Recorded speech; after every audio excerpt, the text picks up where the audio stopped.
Hello, And welcome back to Read the Room, a culture club. a podcast by Alexys. Kaylin. and Larsen. Today, our episode is on Mary Shelley's Frankenstein and its modern adaptations. So first we're going to do a couple of brief overview, mostly about Frankenstein, and then a couple of the recent adaptations. In case you haven't read the book, Frankenstein is a classic piece of English literature by Mary Shelley. She wrote it in 1818. Mary Shelley, because of this book, is considered the mother of modern science fiction. Mother of science fiction as it stands. And it deals with the responsibility of creation as well as the effect of isolation. We'll talk a lot about both of those things as we go through the rest of the podcast here.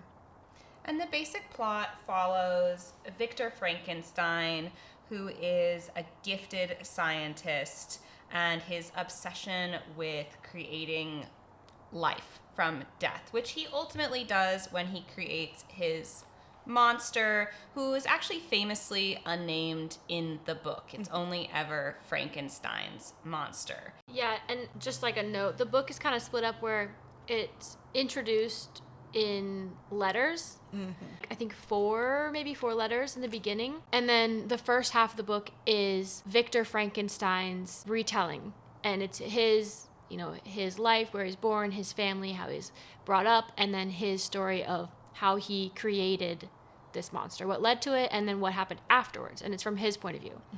The second half of the book is from the creature's point of view. I think Mary Shelley does a good job of changing your idea of what's going to happen and who you believe, and your emotions throughout the book, because you're introduced by a third-party narrator, basically, who Victor is telling his story to. And then you get Victor's story, and you're getting his point of view, and you're like, okay, you can maybe relate to his emotions, whatever. He still, in my opinion, comes off as an egotistical ass. But you get more of, like, where he's coming from. Yeah. And you think, okay, yeah, this is a monster. This is an evil being. You get to the creature's point of view, and you're like, whoa, whoa, whoa. Who is the evil one here? Yes, absolutely.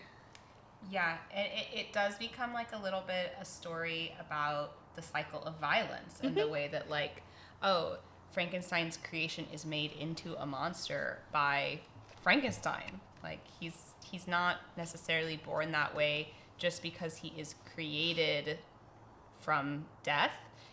It all kind of falls back on Victor, on Frankenstein, and is his responsibility, which is something that then the reader has to grapple with, right? Like, these consequences. I mean, I feel like the story is pretty... It's so well known. Yes, and I feel like most of us it was required reading in high school or college.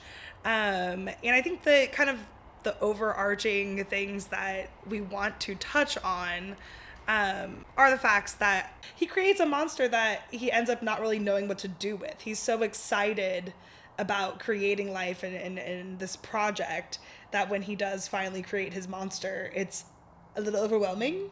Yeah, he's so wrapped up in the action of creating something that he doesn't really stop to think about the consequences, and he plays God a bit.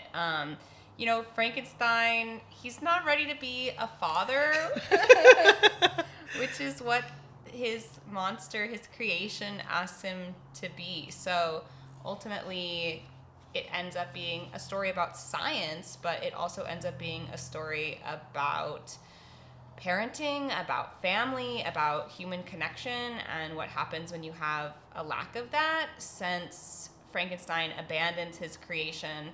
And then you spend a lot of the book following the creation's search for human interaction, and the way that every time people see what he looks like, he then is defined immediately as a kind of perverse monster just based off of looks alone, and therefore he's deprived of relationships with others. Yeah.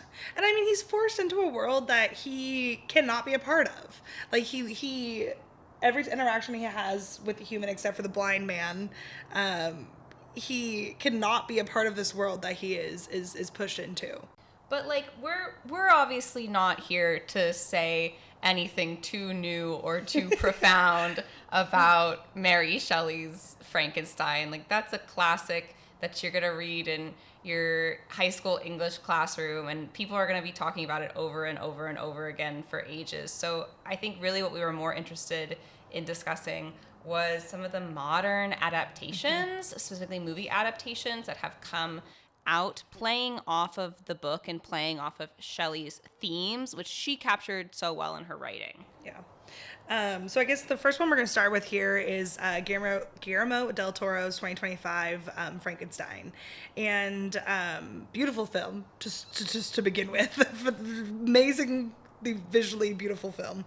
But stars Jacob Elordi as the monster, and a lanky fellow as that monster, I think, is a pretty good visual for that.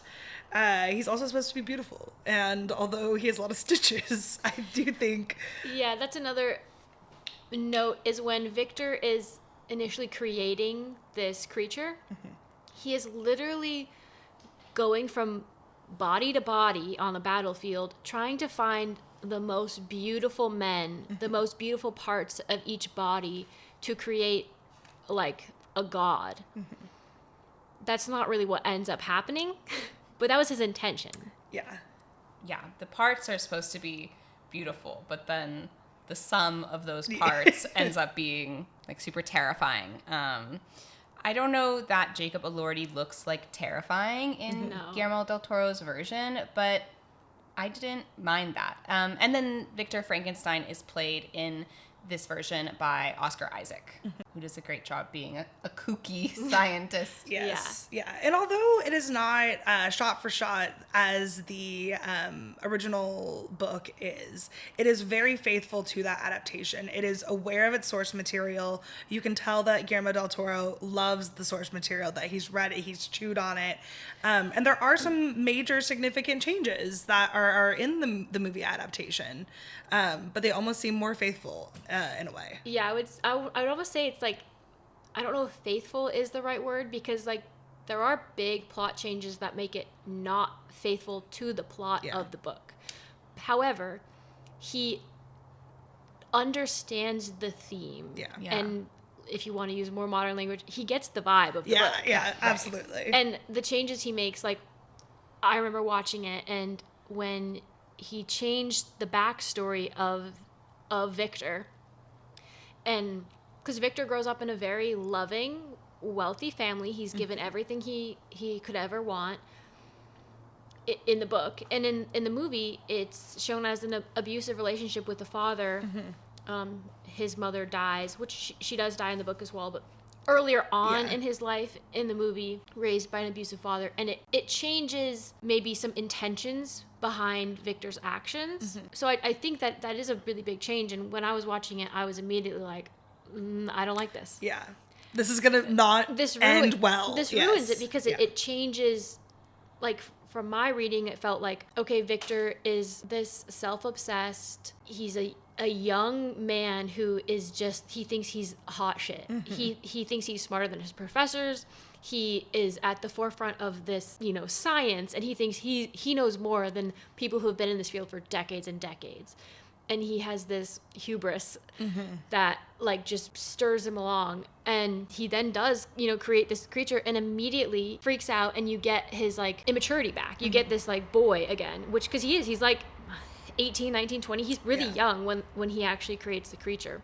So changing his backstory kind of alters how you view him, I think. So in that way, it's not faithful, but by the end of the movie, you still get the same themes. You still get the same vibe from it. Yeah, the vibes are there. Yeah. There's been so many, I feel like, literary movie adaptations. And one question that you really got to ask yourself when you watch those adaptations is, did the director read this book? Did the director read this source material? And read and understand. Yeah, read and understand. And I think that Guillermo Del Toro clearly has some reverence for the source material because he does stay faithful to the themes, even if he doesn't stay faithful to the story. And I think he has themes within his own work. There, a lot of times there's a dead mother. A lot of times there is like an abusive father figure. He has themes that he likes to carry in his work. And he loves a monster. He does love a monster. But I think each time he does it justice, and each time it is a different story, even if he's following similar tropes.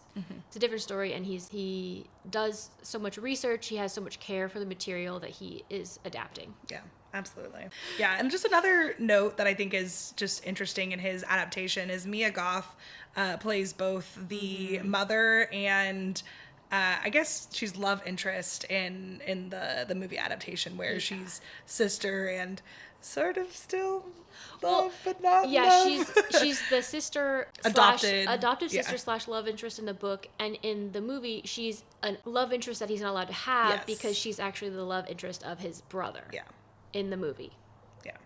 But you know, it brings interesting questions of relationships, how you might feel about your mother, incest, whatever. It's an interesting choice to make a mother character and a love interest character the same, be played by the same person. Yeah, we'll say without the eyebrows though, it's really hard to tell. It's the same woman. I do think that one of the things that really worked about the film, beyond just the faithfulness to the themes, we already mentioned this, it's so beautiful, but it's beautiful specifically in a very dark and gothic way that I think helps to capture the visual landscape of what Shelley was writing, which is sometimes really difficult to do in a modern way, is still keep the visual storytelling in line with the tone of the book. So one of the reasons why we really wanted to start by talking about the successful Guillermo del Toro Frankenstein adaptation is because there's been kind of a slew, if you really think about it, of Shelley-esque adaptations in the last couple of years. And one that just literally came out in March of 2026 is The Bride, directed by Maggie Gyllenhaal, which is an adaptation of an adaptation in that it's a retelling, a fresh take on The Bride of Frankenstein, which is a 1936 1935 version. And it's a sequel of the film Frankenstein, 1931, from Universal Pictures. It's like the classic Universal Pictures monster films. So in The Bride of Frankenstein, you are already outside of Mary Shelley's own canon and writing. Mary Shelley, spoiler, didn't actually create The Bride of Frankenstein. That was something that was a movie concept, right? Based off of her work. And so with The Bride, you're getting a retelling of that I think is trying to look back at the Frankenstein source material, back at the themes that Shelley was really interested in, and tell it in a fresh way. Yeah, so you're kind of combining Mary Shelley's original thoughts, themes of the original text Frankenstein, and like giving it a little bit more of a feminist lens than the original 1935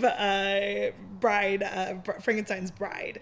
I believe she has one line in that adaptation. I don't think she speaks at all. She doesn't speak in the OG Bride of Frankenstein. And let me tell you, the bride speaks a lot in this one. Sure does. I wonder if it's on purpose of Maggie Gyllenhaal that this movie is set in 1936 when the original film was made in 1935. That's just that's an interesting fun fact, is that she's set it in the time period in which the original Bride of Frankenstein was made. And I will just say, like, my immediate reaction to The Bride, like fresh out the theater, was very similar to my immediate reaction to Guillermo del Toro's Frankenstein, in that I liked it. I was like, this adaptation works for me. I thought that of both films.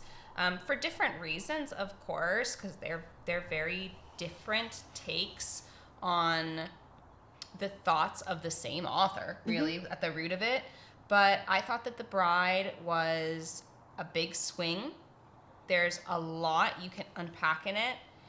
And I felt seen as a woman by a lot in the film. Yeah, absolutely.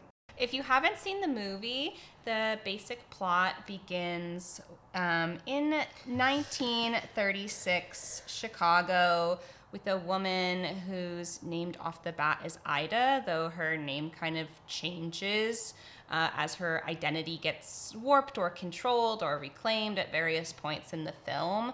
But ultimately, at the very beginning of the film, she is clearly caught up with some dangerous men and she dies, at which point the film... She doesn't just die. She doesn't just She's die. pushed down a flight of stairs, breaks neck, breaks multiple bones.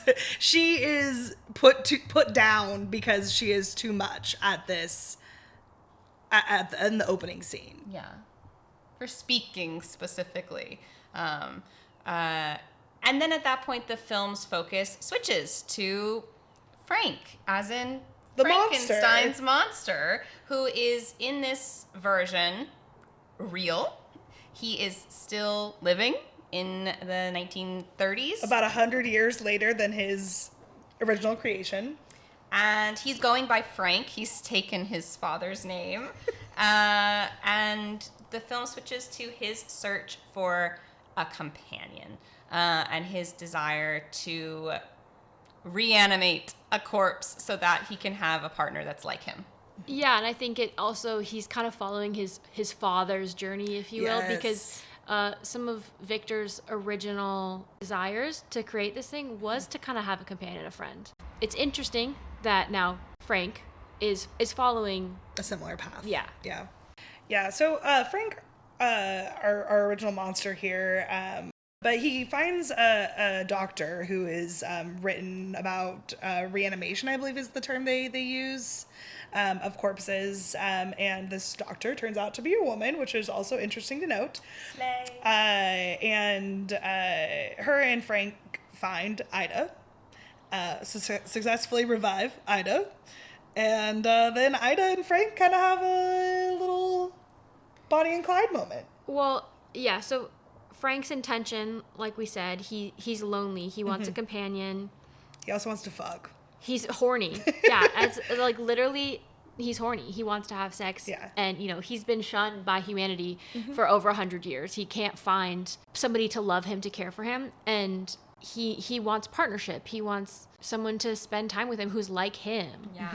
And like I was saying earlier, like his want to create a friend, essentially, is very similar to Victor Frankenstein's. But Frank's really stems from loneliness. And he doesn't really think about how this might affect someone else, because he's only thinking about, like, he's literally saying that he's dying of loneliness. Yeah. Once again, the male creator, quote unquote, because Frank in The Bride doesn't actually do the creation. We shouldn't take that credit away from A woman. Dr. Cornelia. But if we're looking at him as the person who wants the creation made, once again, not fully thinking through the consequences, not fully thinking through how will this person that I reanimate feel about their new life as, the living dead, essentially. Will they even want to fuck me? Right. That thought never crossed his mind. Yeah. Never crossed his mind. Yeah. So they are successful in reanimating Ida, and yet they don't know who she is. So she's not Ida anymore. She is the Bride of Frankenstein. Yeah. And right off the bat, she's like, no. Who am I, though? She's not okay. And a line that she uses throughout the movie is born kind of in this moment. She says, "I'd rather not." As the movie progresses, that's a theme for her. I'd rather not. And Theme for her and others. and Yeah. others. Yeah. Yeah, as it turns out, many women of this time period would rather not. And I think that that's part of what made the feminism of the film work for me, is that it feels relevant to when the movie was set, and it feels relevant to now, and it's The Bride as the movie title because she does ultimately, spoiler free, she does ultimately by the end of the movie take enough agency back over her reanimated life that she doesn't need to have that possessive of Frankenstein attached to her identity. Yeah, throughout the film, she goes by a few different names, and they're all ones given to her. And by the end, she's the one who selects, no, I'm the bride. Something that I kind of enjoy is Frank starts us off, and he's trying to create something for himself. He whether or not he's fully thinking about it, he wants his ownership of this other person. But it's out of loneliness. You give him that, whatever. But as quite immediately, really, he sees Ida, and he sees that she has this intensity about her, and it excites him. And you can see he slowly shifts how he's thinking about her. But right in the beginning, there's like, okay, we need to teach you, how to do things, whatever. She's been recreated. Like we said, she says, I'd rather not. And her and Frank end up sneaking out. And he's like, yeah, okay, why not? Let's see what happens. They have a very lively encounter in a club, and you can see Frank falling for her. You can see him being like, I didn't even know this was an option. Yeah. She's so very carefree and sexy. For someone who is technically dead, very full of life. Yes, very full of life, absolutely. And they're in this club, and she's having a great time, and he's having a great time watching her have a great time.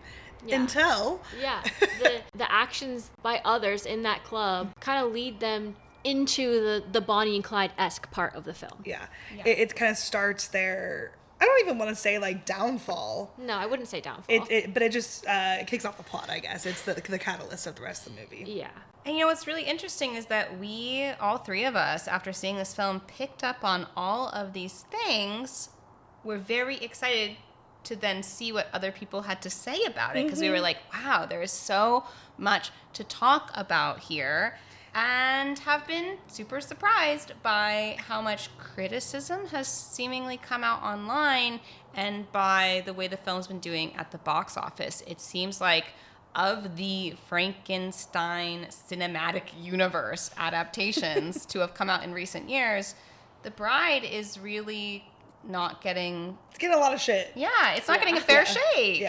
Yeah. So we wanted to talk about some of the pieces of criticism that this film has got. We want to get out in front of it. We're doing PR right now. Yeah.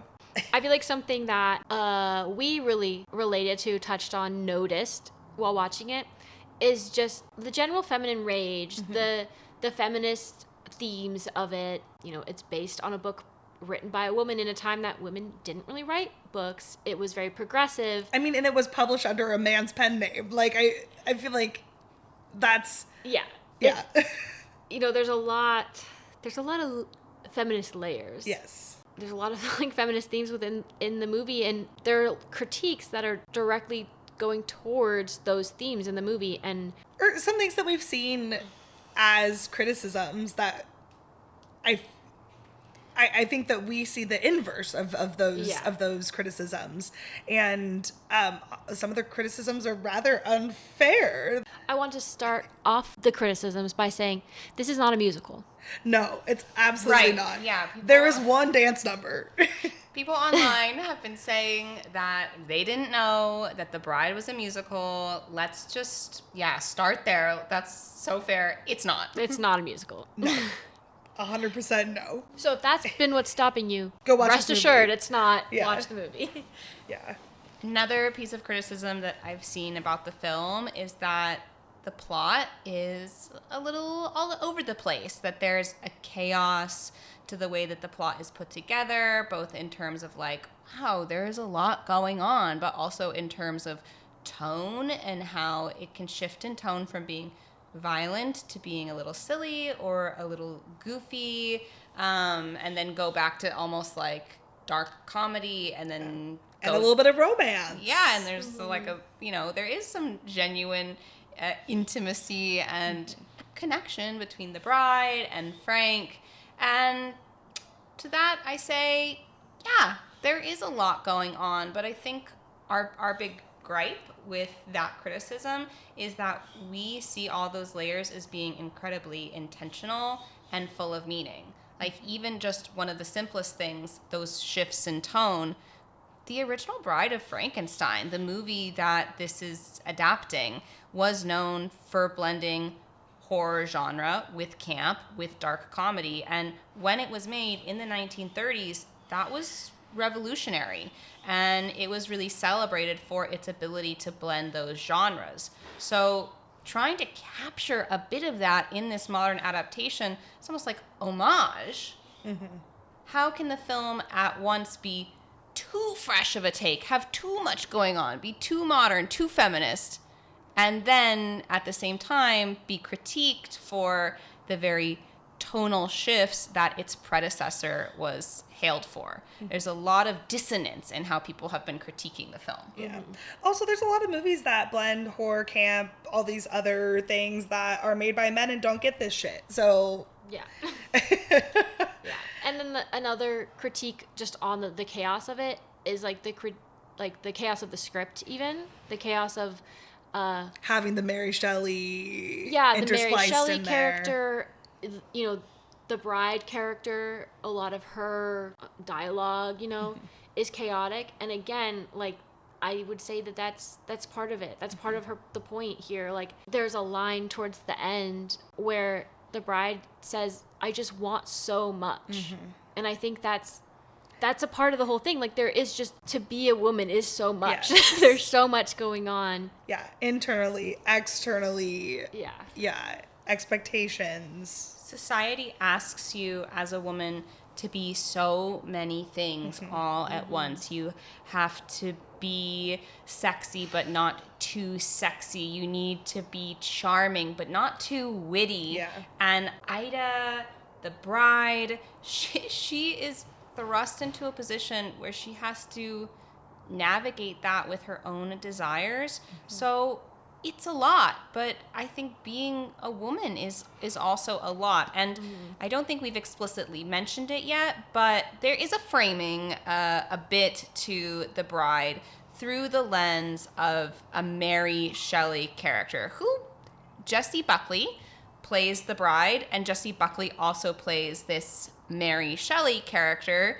It's really interesting to think about how Mia Goth doubled her roles in Frankenstein, and Jessie Buckley did the same. But in a less incestuous way. Yeah. much. Actually not incestuous at all.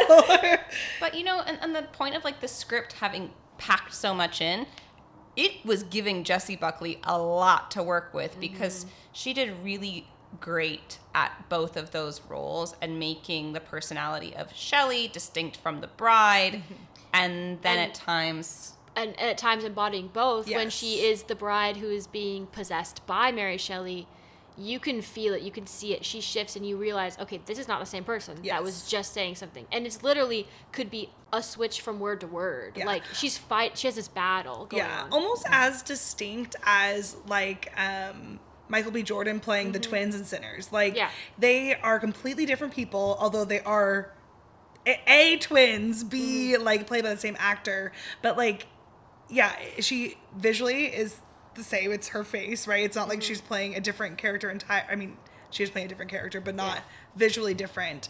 But, you can distinctly tell when Ida, or Penny, the bride, is being possessed versus her being her versus the Shelley cutaways. And also there's a point in the movie where she's kind of channeling all women, and you can see that too. Yeah. Channeling all women and inspiring all women throughout the film. Yeah, because she is, like, bold enough to speak out, the bride does become this conduit for a kind of mass feminine rage. And we've seen people really use the Mary Shelley framing as another point of critique, by saying, that's unnecessary, that's unrealistic. Yes, the movie does ask you to suspend disbelief in order to be in a world where Mary Shelley could be pseudo-psychologically interacting with her own creations, but that's very purposeful. You know, the bride isn't Shelley's OG creation. Only Frankenstein is her creation. Yeah. Without her, it would not exist. Yeah, and I would just say that, like, because of the setting the movie's put in, you kind of think, like, this is weird. Why would there be this kind of, like, weird character potential possession, you know, whatever. Mm-hmm. But you almost forget that, like, okay, well, Frankenstein is a sci-fi. Like, it's, you are suspending disbelief. Remember, like, the original genre here. Like, just because this current movie is placed maybe in a different setting, it's maybe appears less gothic just on a basic level, it still is a different genre, you know, so, like, it's allowed to happen. It's not, you know. Well, and I think that our modern interpretation of what sci-fi means is so different than the original sci-fi, right? Yeah. Like, we think Star Trek, or, like, I'm trying to think of another, like, I mean, even, like, alien movies and that, like, that kind of stuff. Like, that is, like, kind of what we think more as science fiction, even more action-y. Whereas this is historical science fiction. So I can understand the confusion on that, I guess. It's science fiction in that literally it's fiction about science. Yeah. I think what really sets the tone in the opening is with Mary Shelley as this character. She's talking to you. She's partially a narrator throughout the film and partially an actual character. It opens and she's kind of talking about she had more. She was taken too soon and she had more to say, and now she's able to say it, you know, through Ida, Penny, the bride. But this is also Maggie Gyllenhaal's way of saying, like, we're taking this back and giving Mary Shelley the opportunity to rewrite the story, because she never wrote The Bride of Frankenstein. No. That wasn't her story. Somebody else took her work, you know, made a sequel, and that's not how she wanted it to go. Very male-dominated era of media, movies, whatever. I mean, Mary Shelley never gives Frankenstein in her book a companion. He doesn't get that. She doesn't cure that loneliness for him. That's not the point. So it makes a lot of sense that in the 30s, some men were like, what if he finally gets a girl? What if he gets some pussy? Right. But maybe that's not how Shelley would have wrote it. In fact, I think if we asked Maggie Gyllenhaal, she'd be like, I don't think that Mary Shelley would create a bride for Frankenstein who never gets to speak, who never gets any agency. That's not what her work wanted to explore. Her work wanted to explore the consequence of creation, really. And so by asking the audience to accept this kind of supernatural element, it's not unnecessary. It's reverence for the original creator of this story, which is Shelley. She's the OG creator at the top of this creator food chain. And so often adaptations get so much shit for not paying due respect to the text that they're taking from. So I think telling us at the very beginning of the movie, we're going back to a place of Shelley, is a way of giving Mary Shelley some agency back over her own work, her own creation. And that shows a real knowledge of the text and its author, because, you know, as we kind of look into, like, Mary Shelley's real personal life, she, as a woman, as a wife, as a daughter, as an author, lacked a lot of agency. And she absolutely, I think, if her life was different in many ways, would have been able to create a lot more literature. She would have potentially done more sci-fi. And I think she did have some poetry. She also wrote one of the first kind of dystopian books. So, like, Frankenstein, she's kind of credited as being the first, like, sci-fi. She also wrote a dystopian novel called The Last Man, which is, you know, not as well known, but, like, she's in that genre. She's really going for it. What year is that in comparison to Frankenstein? Frankenstein came out in 1818, and The Last Man was published in 1826. And just for more context, Mary Shelley also wrote a short story called The Mortal Immortal in 1833 about a man named Winsey who drinks an elixir from an alchemist, Cornelius. Oh. Well, and my understanding is that when the man whose children she had, whose name I cannot remember right now. Percy, thank you. When he, I believe, passes away, right? She is kind of given back to her father all of her, like, choices, and kind of what I'm trying to get at here is that Shelley, if she had more agency over her life, or was in a different time, or had just different circumstances, her mother survived, or Percy survived, like, she probably would have been able to write a lot more and have a lot more control over her own life, as opposed to being controlled by her father after those sets of circumstances. And I just think that's another appreciation that Gyllenhaal has for Mary Shelley and the struggles of women at that time of Shelley, and also the 1920s. Yeah, I mean, basically or 30s. Yeah. Basically, the OG, The Bride of Frankenstein, is fan fiction written by men.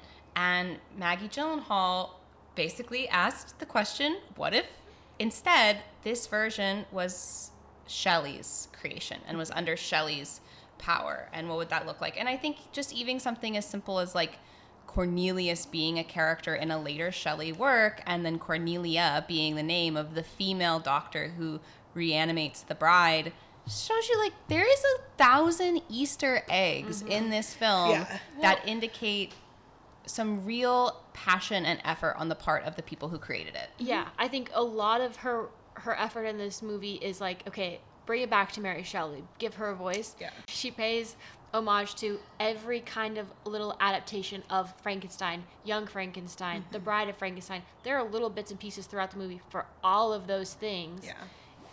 If you know where to look, basically. Yeah. I think the parts, or some of the parts that people are saying are maybe superfluous, and, like, what was the point here? There's intention behind all of it. Yeah. Right. Some of the most thoughtful parts of it.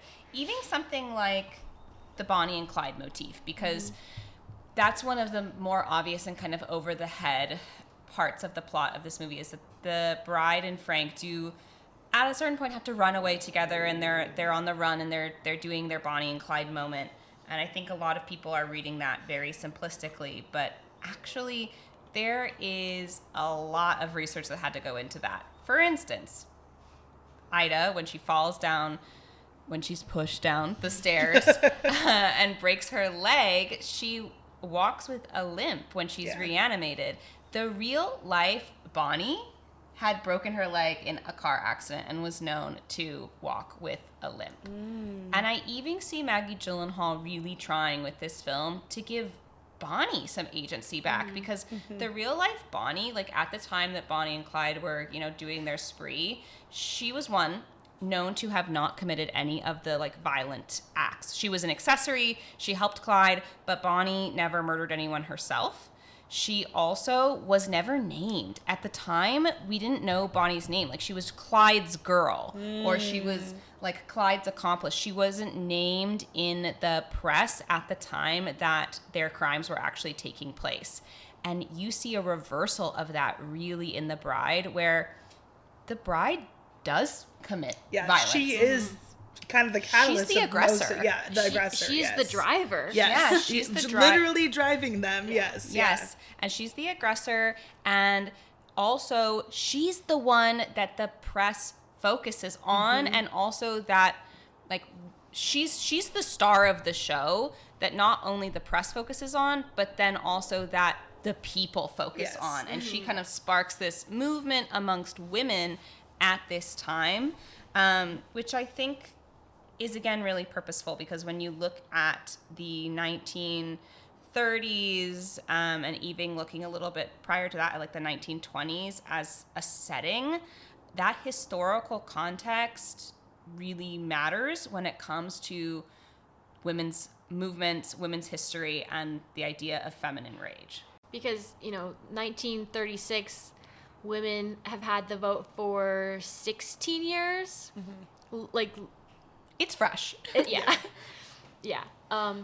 Again, if you somehow don't know, women also, can't have their own bank accounts. Like, there are very few areas of work that a woman could have to support herself without a man. Like literally could not have a voice in government and, you know, vote on things that affect them. Yeah. You know, it's really interesting. The 1920s/30s is a big time of like social upheaval.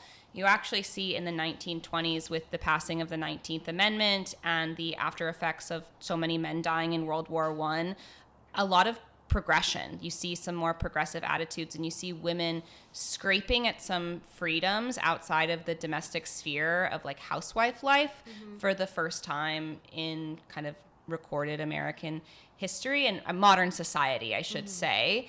But when the Great Depression hits in the 1930s, that actually causes people to be scared of that progress. And we see this happen all the time. When times get tough, conservatism often starts to flag up again because it kind of just starts to shrink everything else back down to size. Yeah, exactly. So it's really interesting to set this version, not in the 1800s, not in the 2020s, not in any other time, but this specific moment in history when women are given a taste of independence and yet are so held back and are so limited. Like, that's when the powder keg is ready to explode.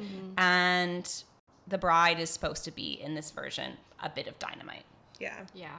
Yeah, and also, like, during this time period, like, women are the catalyst of prohibition, and that is one of the only places where you see women being, I wouldn't say violent, but using, like, physical force, like, going into bars and those kind of establishments and, like, taking some sort of bat-like thing to all of the bottles, so, like, the men cannot drink anymore. Liquor because they are abusing the women when they're getting drunk. So just another interesting thing of that era. Yeah, it's intentional. Yeah. And so somebody might have critiques with, you know, that gangster era, that gangster plotline, but it does serve a point. It does serve a purpose, especially with, you know, the setting for one, for sure, the time in history, but then also the bride being the voice for abused women and women who are being used by men kind of as objects, and then in the case with like the gangster setting, being murdered and having their tongues cut out because they're seen as that they should be voiceless, that they shouldn't have an opinion, that they shouldn't be speaking out, that they are getting in the way of this criminal activity. And he's literally collecting their tongues. He has them all behind him in multiple scenes. I would say at least 100 tongues and preserved like medical jars. And no one's doing anything about it. Yeah.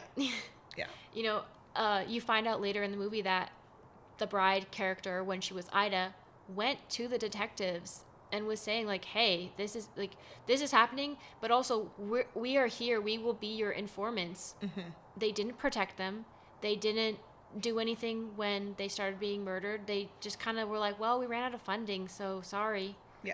Yeah, so basically for everything that we've really seen online people say is unnecessary, we disagree. We disagree. Pertinent, well done. Intentional. And you know what? Why it's so important is because women are still struggling with so much of the same societal limitations as what we see in The Bride. So if you're like... What do you mean by that, Alexys? I know. But it's like, I did see a response online to the criticism that was basically like, how is this film, at the very least, not getting more support from women? If you want movies to be made about women, for women, by women, when one gets made that is speaking to so many different facets of the experience of being a woman, why are you not supporting it? Why are you latching on to criticisms against it? And it just goes to show, like, women can't win. And I do want to interject because last week we literally were talking about Wuthering Heights. I was going to say the same thing, I think, I don't think it's wrong to criticize women. I don't think it's wrong to, like... I mean, I don't think it's necessarily right to just say, well, a woman did this, so it's good. We should support it. You know, there does need to be still, like, not criticism, but, like, thought put behind that. Like, yeah. And I mean, people can interpret this differently, but how I felt with Wuthering Heights was essentially, I think I said, it feels like a 13-year-old boy made this movie. Yeah. It did not feel like, especially because, and we discussed it last week, but especially because Emily Bronte had so many feminist takes. Like, she was a you know, again, like, a huge thinker of her time that, you know, obviously couldn't be a huge thinker of her time because of the time she lived in.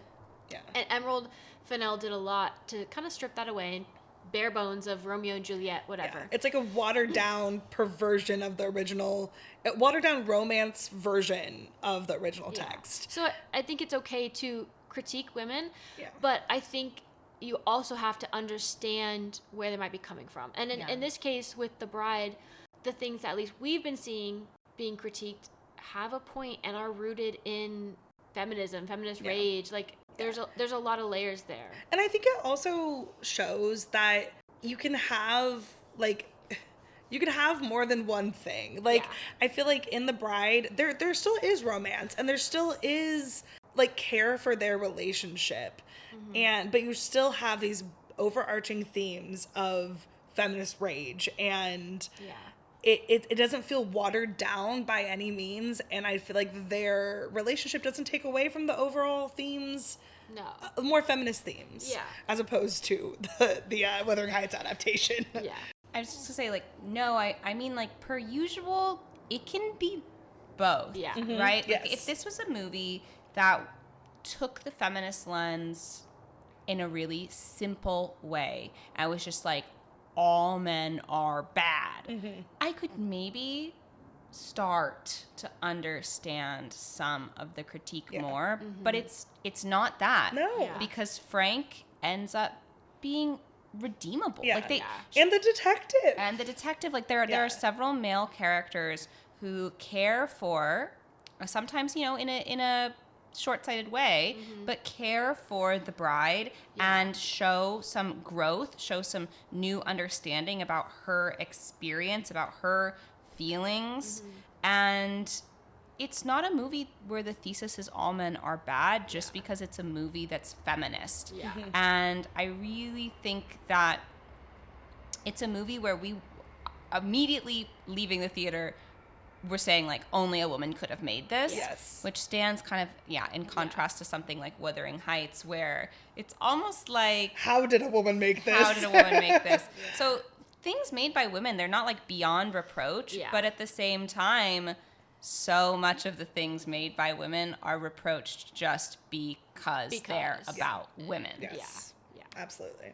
So as we're discussing the way that the response to The Bride, the lack of understanding about its layers, reveals that there's a misunderstanding of the feminist lens that the film takes, we've kind of come to the conclusion that there's a big pattern in society, in media, with turning women kind of into monsters or corpses, and sometimes both. And what I mean by that is, as we started to look more and more at all the places where Shelley's Frankenstein has touched across movies, books, prior works by other authors, we realized society has such a need to vilify women sometimes, or if not to vilify them, at the very least to take ownership over their bodies.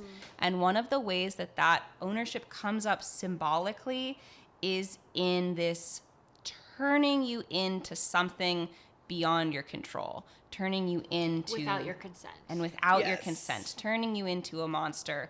And I'm sure we don't have to expand on, for our female listeners, the ways that lacking ownership over your body and lacking consent to what happens with your body is relevant to the female experience.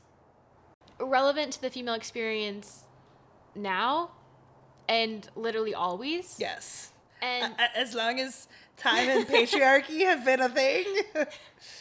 and if you want to even talk about, you know, Mary Shelley and her influences, her mother, Mary Wollstonecraft, was also a feminist writer. She's very well known for her early works of English feminist literature, pushing boundaries on what the role of a woman should be as a mother, as a housewife, as being seen in society.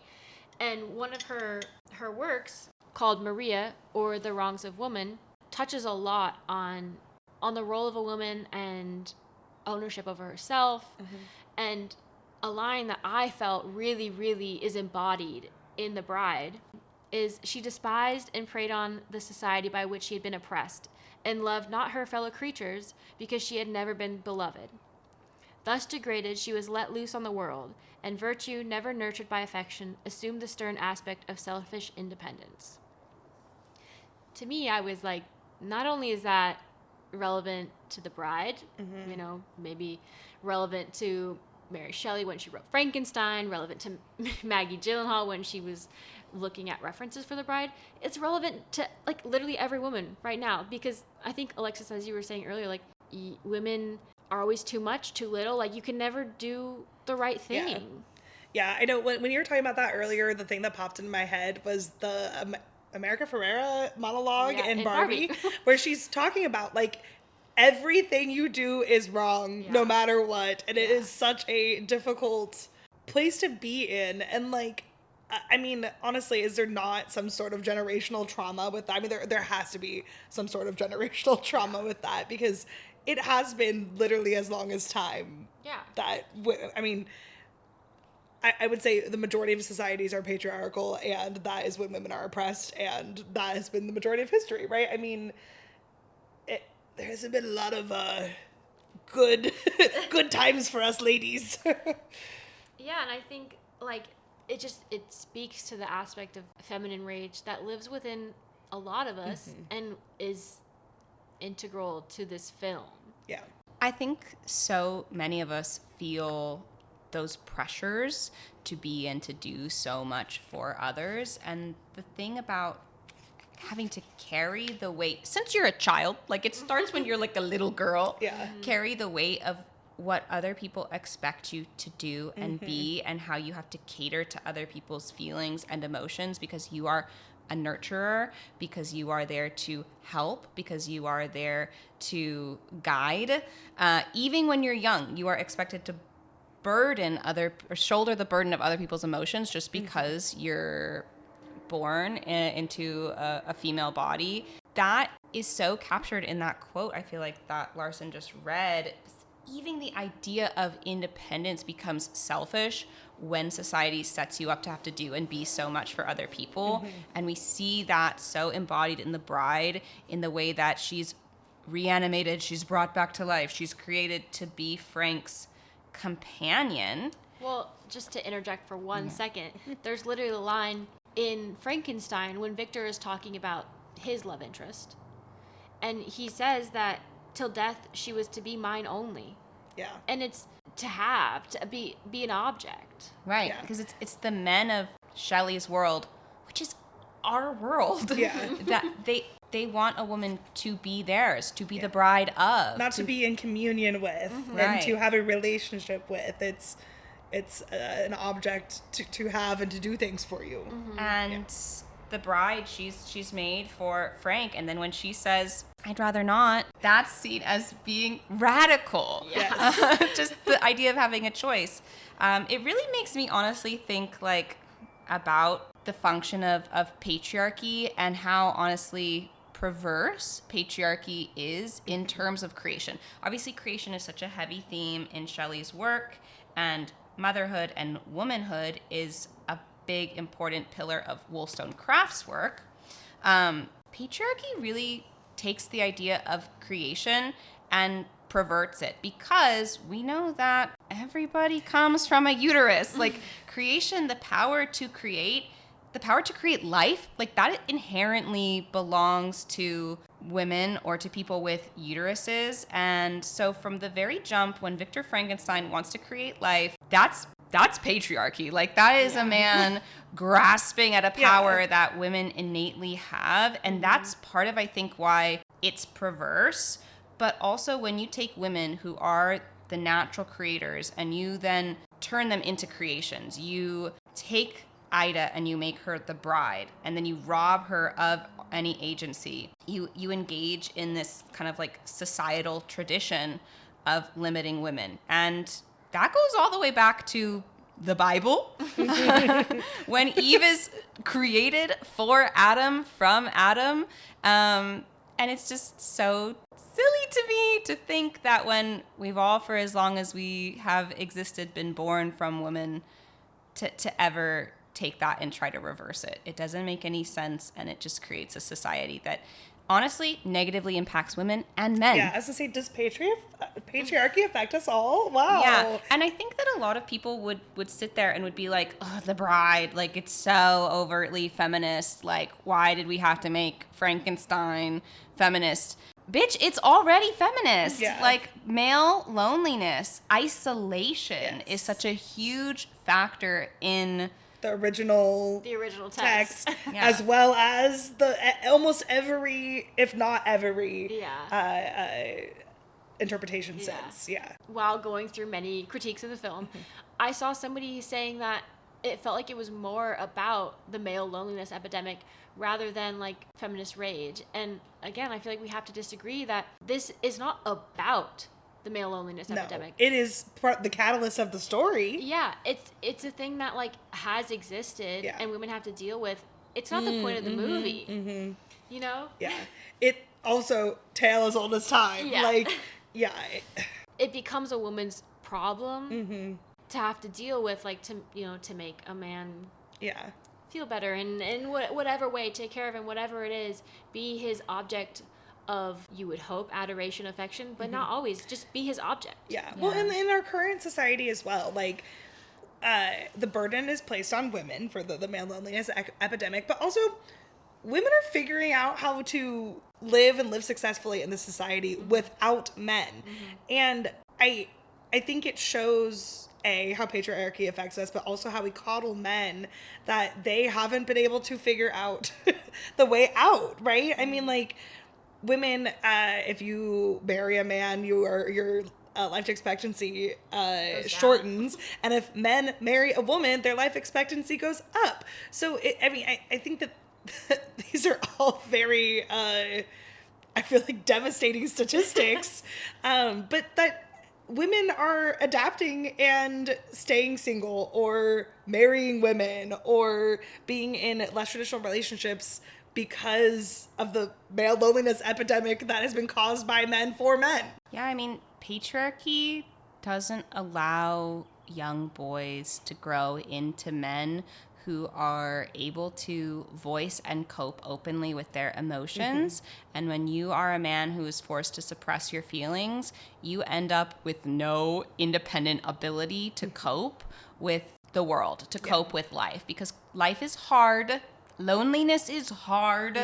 And if you lack the ability, lack the internal skills, because you were never given the opportunity to learn them, to cope with those things, then yeah, you're going to want to offload that labor onto a woman who probably has had to, by necessity, cope with emotions all her life. And so that idea of like offloading that emotional labor and wanting to create a woman just to serve you and help you and love you, that is a part of the patriarchy that really hurts men too.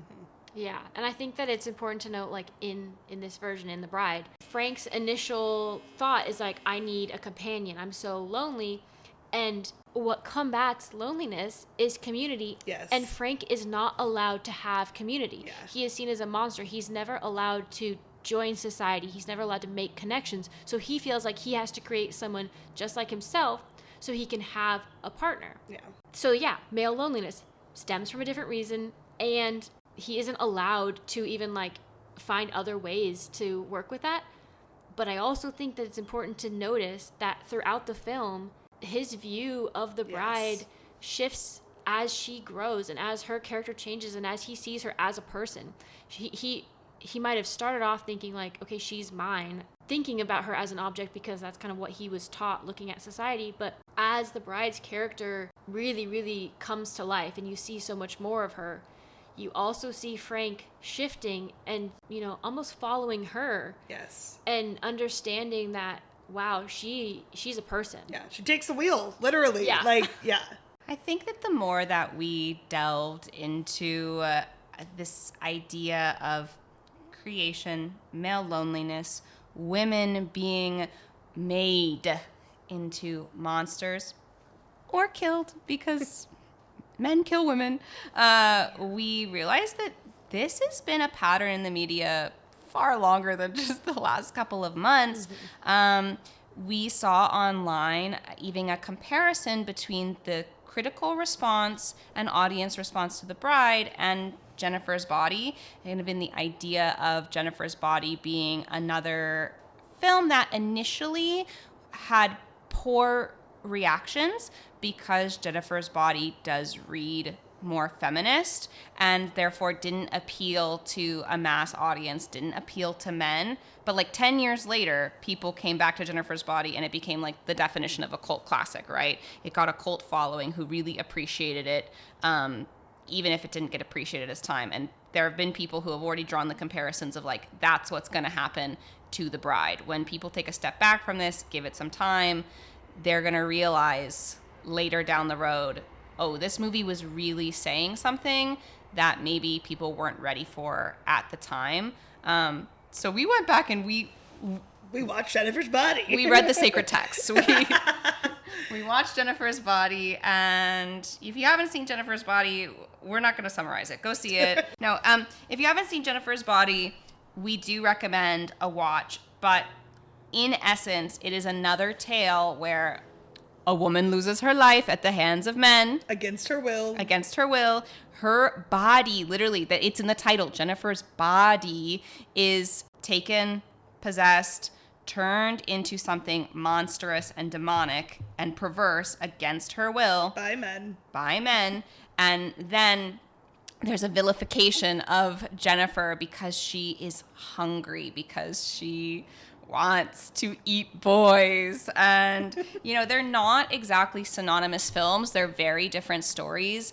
But it really makes you stop and ask yourself, why are there so many retellings of the same basic plot, wherein something bad happens to a woman, and then when she gets some power, she becomes the villain and the monster. Another one that is relevant, I think, was longlisted for the International Booker Prize last year, is Reservoir Bitches by Dalia de la Cerda. And it's a collection of interwoven short stories following women in Mexico. And it's literally the tagline, if you will, is "Life's a bitch. That's why you gotta rattle her cage, even if she's foaming at the mouth." And it's following these women as they fight back in many ways against the patriarchy and what is being done to them, but also at times like how they can't fight back. And one story that I think, again, really Jennifer's Body, really The Bride, follows a woman who is raped, gang raped, and killed, and then is brought back to life kind of by this devil figure, and is kind of basically told like, okay, you can get him. And she then recreates the scene and is able to kill these men. But they already killed her, and then she was against her will created into something, and then what do you do with that? Is she given power in that form? Is her agency still taken away? Like it asks a lot of these same questions. So definitely an interesting read. Yeah. Another piece of recent media that is a pretty direct Frankenstein story, Poor Things, that came out in 2023. Okay, so Poor Things came out in 2023 and is a Frankenstein story. I think probably one of the more important things to note is this woman who is in an abusive relationship commits suicide. She is found by Dr. Godwin, which is also Mary Shelley's father's name, last name. But found by Dr. Godwin, who is a Frankenstein-esque character. He's going to reanimate this corpse, but instead of just reanimating a corpse, he puts her fetus's brain into her brain and then reanimates this woman as a fully grown woman with a baby's brain, who does, through a series of events, learn more about agency and does have more control over her body, but still a very I would say it's still a piece of feminist media, although it is written by a man. The original text, it is directed by a man. But I think it does do a good job as you go through the film. I think Larsen might have a differing opinion here, but... Yeah, I think that I brought this up in our earlier discussions, but I think that, you know, the choice of, and I guess we should say too, it is based off a book. It's based off a book written by a guy who takes inspiration from Frankenstein. Yeah. But I think that given the infantilization of women, given the sexualization of young girls, of teenage girls, I don't love what they were doing with it. I don't love that they put, you know, a baby's brain into a woman's body, and then we're like, oh well, you know, she's gaining more sexual freedom. She's learning her body. She's taking agency, when she's still surrounded by men who are objectifying her, trying to control her. Yeah, and like, it is still a baby, and I know you said like she rapidly grows. Yeah. You know, she expands. Like I said, has it been 18 years? Yeah. You know, like, and she has clearly been taken advantage of before she has more understanding of what's happening to her. And by the end, she has full agency over her life, and she is able to kill/modify her husband, or I guess her mother's husband, who does who does like kidnap her at one point and tries to basically assert his dominance over her again, but she was able to overcome that and eventually literally turns him into puts his head on like a dog or a chicken. I cannot remember the exact animal, but so like she does grow to have agency, and I think that that's part of the bride too, is that she is born for a purpose, and she does learn how to be a person that has control over themselves. Yeah, and I think that is very, you know, important. And you could still say maybe that, like, maybe the point of, you know, being a child's brain, I don't know, maybe you could say that is a critique in itself of how society views women. Yeah. I will also say your body's ready before your mind is. Yeah. I will also say though, like, maybe opens up the debate for what part of you is you, like, because maybe some people see that, well, like, that's the original person, that's her body, but that's not her brain, you know, which I honestly, there's a thing going around on TikTok that it's like, would you still date me if I had my body but your ex-girlfriend's brain? I have not heard that, and honestly I would think it would be the other way around. I don't like that. See, it puts interesting things there, and you're like, okay, who are you then? And it makes you ask, like, what do men really value? Because think about it this way, okay? You're the male doctor. You have this body of a pregnant woman where the woman herself is unrevivable, that she has a living fetus, right, with a working brain. You could just save the baby. Yeah. You could just save the baby and raise the baby, but no, because the baby's not what's valuable. It's the woman's body, and it's the science of getting to then create a woman, and then he raises the woman and he's her father, but it's like a really warped relationship. So just, you know, I think that Poor Things does reach for some feminist messaging for sure, but it's still made by a man, and I liked Poor Things overall, but here's my real critique, is that Poor Things was well received when it came out. Yeah. It was well received, well rated. People were not overtly critical of it. I mean, I did see some small criticisms here and there, but nothing like the backlash that The Bride has gotten. Yeah. And so it should call to question why is this one directed by a man that does feature a female creation that is more subservient and more serving to men? Why is that received better by our society than The Bride, wherein the female creation is given much more agency, right? And it's directed by a woman, and the doctor is a woman, and there's no weird fucked up father-daughter relationship. Well, and I think an interesting thing to note is that Poor Things is much more sci-fi and explicitly sci-fi, and is like not set in any actual historical society. It is like kind of like a steampunky version of like the 1800s, I would say. And I'm not saying that that's the only reason why, but I'm like, I think some of the critiques of The Bride stem directly from the historical context of which it is as well. So it's just interesting things to think about. Even that is so problematic Yeah. because so I saw a lot of people being like, the costumes, the set of Poor Things, mwah, chef's kiss, and people liked that it was a little fantastical. Yeah, That very it was, bright and very... yeah, that it was steampunk 1800s, that it wasn't a real place, that it was... So we can suspend belief for that, but not for elements of The Bride that are essential to the storytelling. Once again, it's just like, there is a little bit of a double standard here in the storytelling. And it is fair to point out that, Poor Things, Frankenstein, The Bride of Frankenstein, those are all movies directed by men. And then Jennifer's Body and The Bride are directed by women. And so, the treatment and the reception just being so different between them fits along with that. And as even like a little throwaway side story, like to take it to a place of Twilight, you see the pattern of women being created against their will. Also, even in that like very, very popular piece of media, Rosalie Hale, right? She has a backstory that's not dissimilar from some of these other women that we've talked about. Yeah, she is again like abused, gang raped, is actively dying, and then Carlisle comes in to quote save her. Yeah.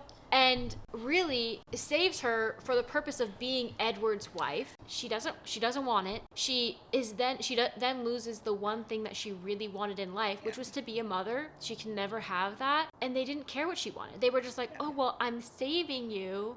And like, yeah, I'm creating you for someone else. But like, I'm saving you though. Yeah. I'm saving you though. Yeah. I think Poor Things, she chooses to commit suicide and then is brought back to life against her will. Yeah. And she's literally wants to, like, she doesn't, Rosalie does not want to be a vampire for obvious reasons. Like, I think that so much of it is just removing the choice from women. Well, and that's something that Maggie Gyllenhaal speaks on, is that she wanted to talk about consent. As long as women in real life are limited in their choices, in their freedom, in what they're allowed to say, in what they're allowed to be, as long as the person who's most likely to kill you when you're a woman is your romantic partner, as long as men fear women laughing at them while women fear being killed, movies like The Bride are gonna be relevant. More so maybe now in the landscape of America, when we are experiencing that kind of almost 30s like regression, right? Like we're going from a time of period previously having a little bit more progressive attitudes, now being reverting strongly back, being pulled back. You would think that this film would speak to more women, and that's just something I think that we wanted to press for some more mindfulness. Yeah, and I think that this, general topic of feminine rage is something that we'll definitely be revisiting, because it pops up in everything. Yeah, and we have a lot in our souls. Yeah, it's not to be Debbie Downers, because like the bright side is like you can make great art about feminine rage. And it can be even funny and goofy at times. Yes. And it can have a dance number without being a musical. Yes. Well, and I think it's, there's, like, the direct joy is a way to combat the oppression. It's a what's the word I'm looking for? It is a revolutionary act. It's a protest. Yes, it's a radical thing to still experience joy and have joy and comedy and all of these things while living in a society that devalues you and only sees you valuable to have children or to keep the house clean or to literally just fuck. Yes. That's basically our episode for today. We really just wanted to unpack some of the patterns that we saw with Frankenstein-esque literature and the way that it connects to this topic of feminine rage that is so prevalent across the literature and the media that we, along with, I'm sure, all of you, have been consuming. So thank you so much for listening. We hope you'll be able to keep reading the room with us. So keep checking back for more episodes that dive into the spaces where literature, media, and culture meet. Please reach out to us at readtheroom@gmail.com for feedback and topic suggestions. Follow us on Instagram and TikTok at readtheroom_culture club for the most up-to-date podcast information. If you enjoy our podcast, please leave us a 5-star review wherever you listen. And remember to take up space in whatever room you're in.